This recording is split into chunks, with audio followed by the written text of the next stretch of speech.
Yes, a long time ago, I watched Field of Dreams, and I was so excited because it says, if you build it, they will come. And it made it seem like it's obvious that all you got to do is just build the field, and all of a sudden you have the people coming. But it doesn't work that way with podcasts. There's over 1.9 million podcasts.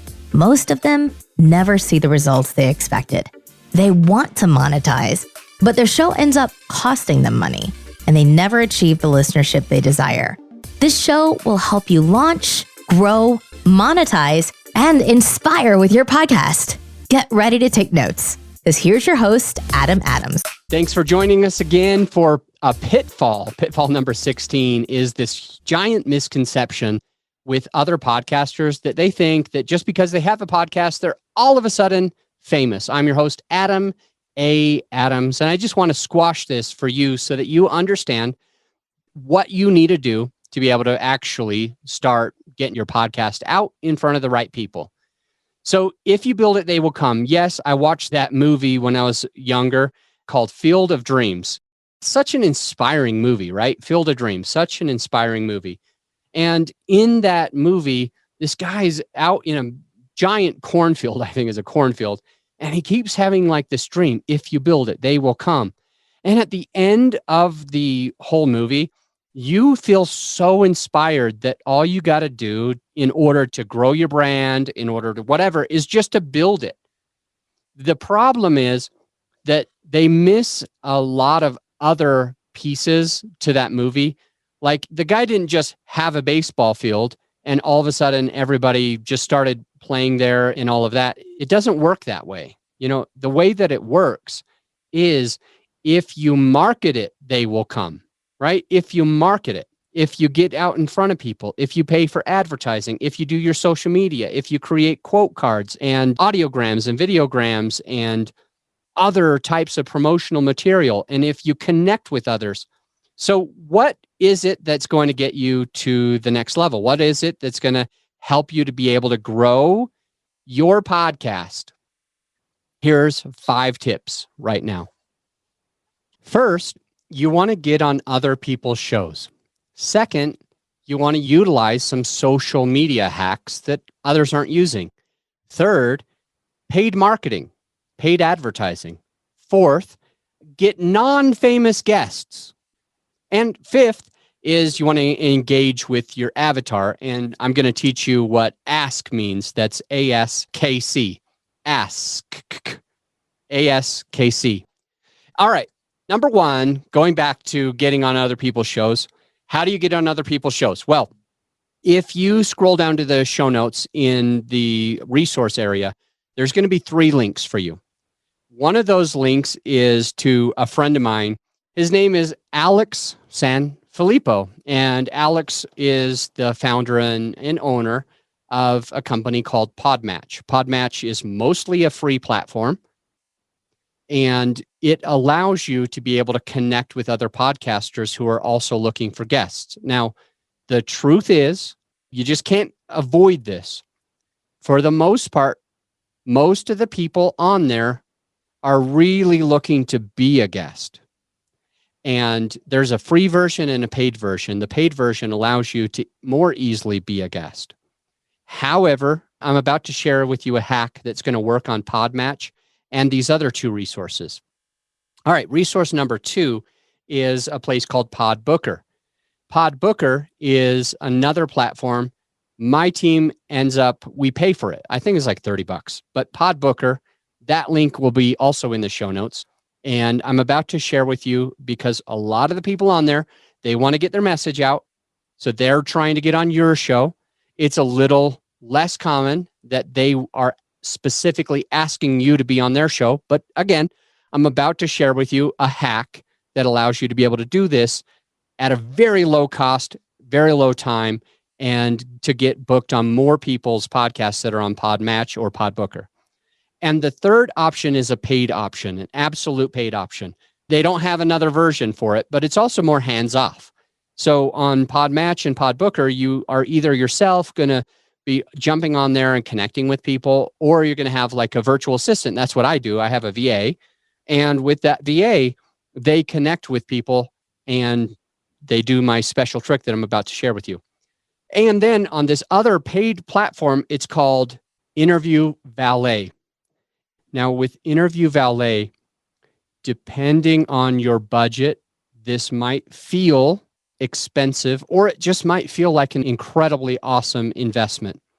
It really just depends on your budget, how much time and attention that you want to put to something, and additionally, how much money you'll make if you get booked on those other podcasts. So if you have a strong product and service and your systems are in place and you're able to call to action at the end of a podcast interview that you're on somebody else's show, then utilizing Interview Valet, and again, there's a link in the show notes. That's one of the 3 first resources that'll be in the show notes for you. Utilizing Interview Valet is going to allow you to do that. And now, for some reason, I don't even remember how much it costs. I think it depends on like how many you're going to be booked. Maybe if you book like 48 interviews or 100 interviews or 10 interviews, it'll all be a little bit different. So the general range is all of these different types of services. I like Interview Valet the best out of all of them. And so I would highly suggest that you don't even worry about like searching for other companies. Just scroll down, click on that link, and connect with them if you're going to pay for this. But it can be more than worth it. It'll cost on the absolute lowest for any of these companies. It's going to be like maybe $350 per time that you're on somebody else's show. So they might book you 10 shows for like $3,500 at the absolute lowest. And others are like $500 or $600 per time that you're on somebody else's show. And so if you can think to yourself, well, I'm going to get myself on 10 shows and because my product is, let's just say $50,000, all I need to do is convert one person in 10 different shows one time, which, by the way, these are evergreen episodes. So they show up for a long period of time. And even sometimes 2 years later, a listener of that other podcast is still going to call you. At any rate, even if it was just one person one time and you had, let's just say, a $50,000 offer, then you're going to make $50,000 and it only cost you $3,500. So at the end of the day, you're only spending 7% of your gross profits, which is a great deal depending on the offer. All right. Now you're asking yourself, well, I want to do this for free. I don't know if I'm ready to pay $350 or $400 or $500 or $600 per episode, time that I get interviewed on somebody else's show. So Adam, you kept telling me PodBooker, PodMatch, PodBooker, PodMatch. You had a secret recipe. How can I do it? Well, here you go. If you want to get on other people's shows on PodBooker or PodMatch, and let's say you have the free version, or maybe you're spending like $30 a month, then here's what you'll do. I've got my virtual assistant that jumps in, and it all has to be honest. The most important is your integrity. You never want to cross the line. You never want to break that integrity. You want to keep your good name. And so you don't tell somebody a lie and say, hey, I listened to your podcast and I loved it, and I was wondering if XYZ. Instead, you'll say, I saw your podcast. Looks interesting. You'll just say, just noticed your podcast called this. And that's really it. You don't want to say a lie or a fib or an exaggeration in any way. Keep your integrity intact all the time. But here's the piece that's going to benefit you the most. On that connection request, what you're going to say is, hey, name, noticed you're the host of XYZ podcast. Do you think you'd be interested in doing maybe a podcast interview swap with me? That's it. Notice that you're the host of XYZ podcast. Do you think you'd be interested in doing maybe a podcast interview swap with me? It's that simple. That's all you got to say. Now, here's the psychology behind this copy, this outreach formula. Here's the psychology. Here's the reason why it works. Number one, it's super duper short. That's one of the reasons. Number two, it's because it's a question, not telling. You're not telling them a whole bunch of stuff. You're asking them a question.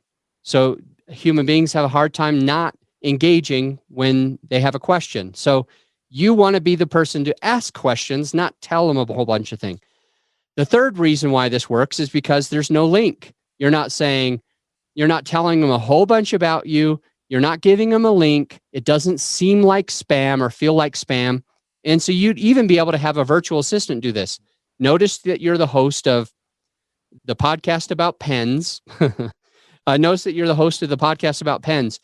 Do you think you'd be interested in maybe doing a podcast interview swap with me? ? Here's the fourth thing that you'll notice. I didn't say, do you think you would be? I didn't say, do you think you would be interesting?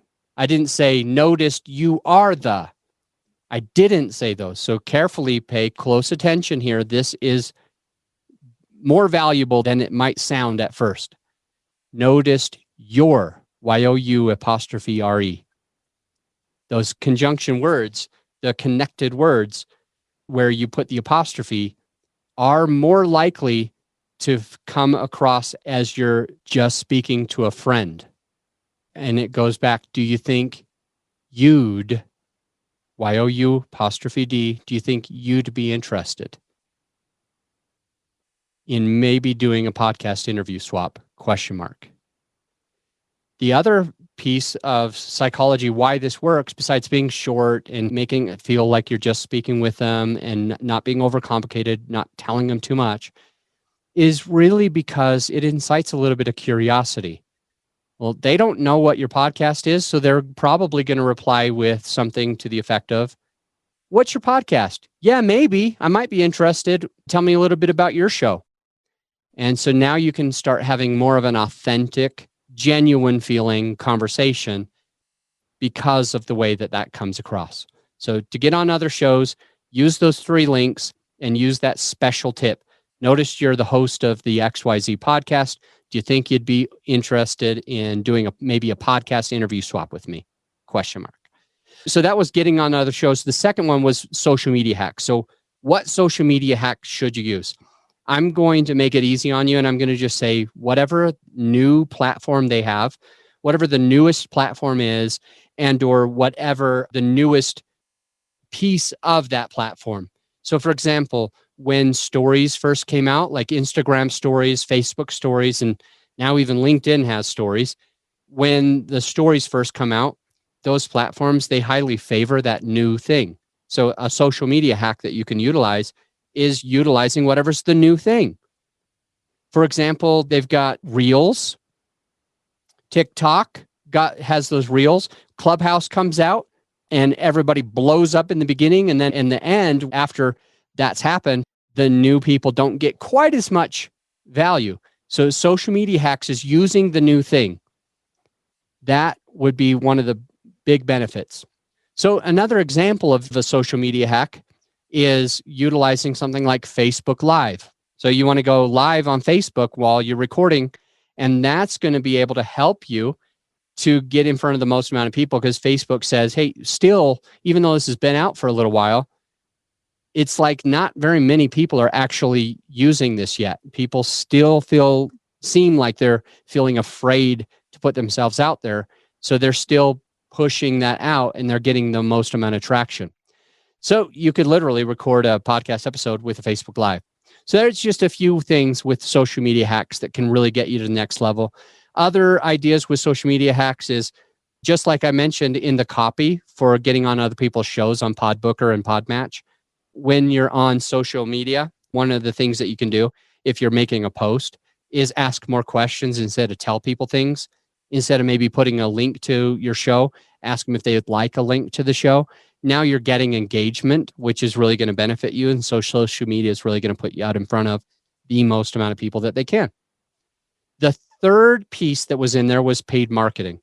And so a few ways that you can utilize paid marketing is working with my team, of course. Another way is Facebook ads. And one of the Facebook ads that you can do, and absolutely do not do this, write it down. Do not simply boost a post. Those are not going to get you the traction that you need. But when you're doing paid marketing, you just want to make sure that you're getting in front of the most amount of people. And I'm not the Facebook paid ad marketing genius. I do private messaging campaigns where I connect with people via private message, and those seem to work really well for my team and for our clients. But find a way to utilize paid marketing, either working with us or working with another team that you trust to be able to actually grow your show and get in front of people that wouldn't normally see it. Other ways to do paid marketing that we always implement for our clients is we're actually creating these little banner ads and we're putting it out in front of people in that same industry. So, for example, if you are an entrepreneur, then we'll go to an entrepreneur blog and we'll put your banner ad right in front of the perfect people that are already looking for what you offer. And the fourth thing is getting non-famous guests. You might have been like, what do you mean by non-famous guests? I was told that I needed famous guests. If I have a famous guest, I'm going to be more reputable and more people are going to be looking for me and downloading. And if that famous guest shares it with their listener, then I'm going to be able to hack into that person's giant network. Well, in general, the most famous of guests that are getting on lots of different podcasts, they're way less likely to actually share your podcast.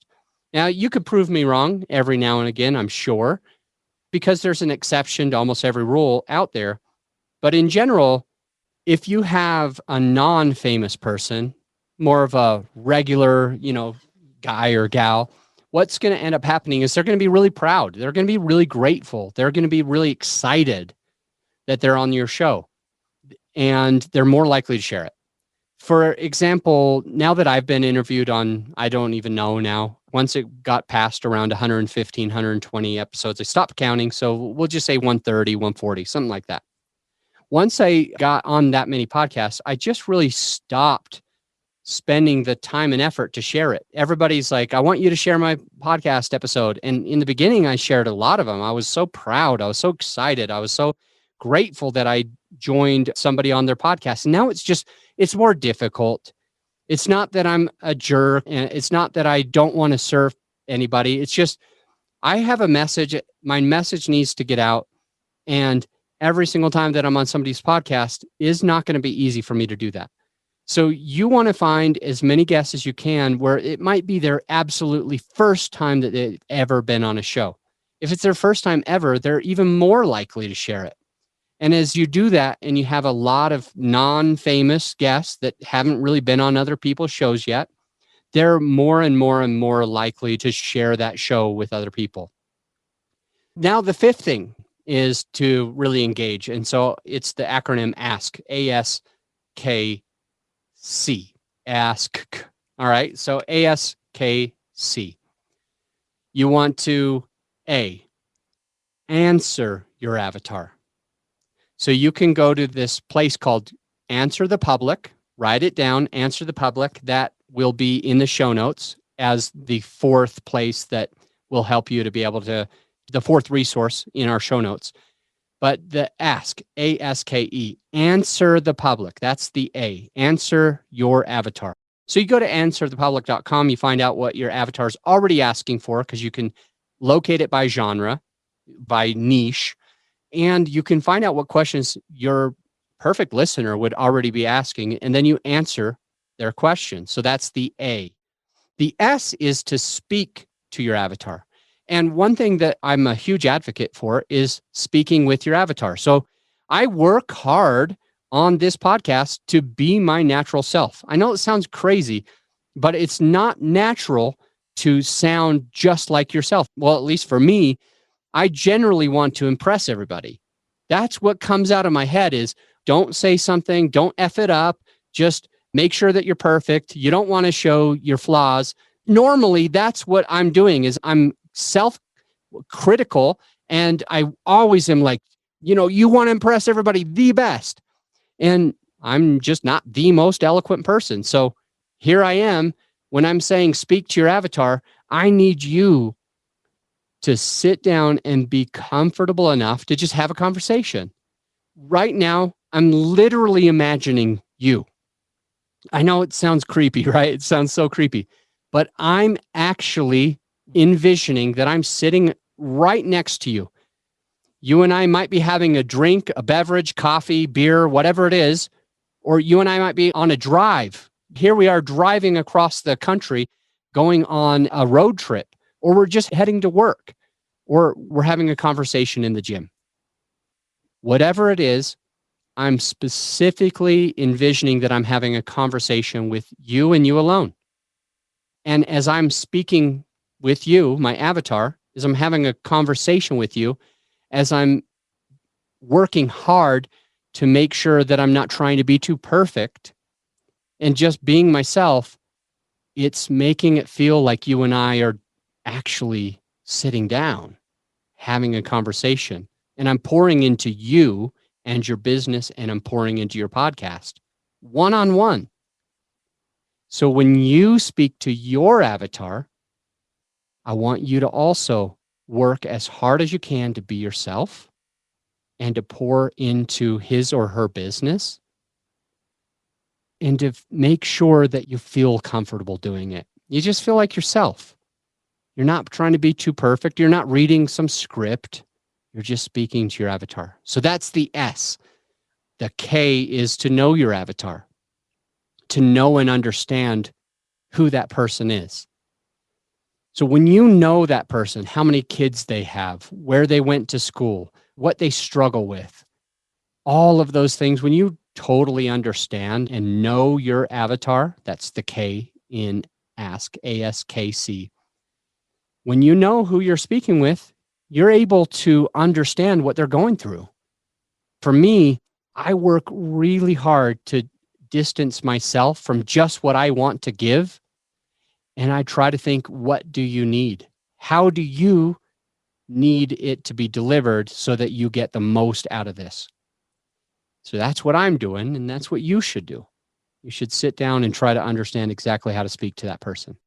And then the C is call to action, hugely important. For example, in some of my podcast episodes, at the end, I'll say something like, hey, if you need help with this, schedule a call with me. Or I might say, hey, if you need a link to that, go down into the show notes. Or I might say, hey, if you want more microphone, more microphone ideas and what microphones are good, or the sound treatment is good and is going to help you to be able to get to the next level, I've got a free PDF where you can get that. Just go to xyz.com/whatever your giveaway is. So that call to action is another part where you're going to help your perfect listener, your avatar, to be able to engage with you. So if you want your perfect listener to engage, you want to ask, you want to answer them, you want to speak with them one-on-one in a natural way. You want to know them, understand them, and be able to identify what it is that they need. And you need to be able to call them to action. Ask. So just to wrap up this episode, the misconception was, if you build it, they will automatically come. It's not true. You've got to do some things to be able to grow your show on your own.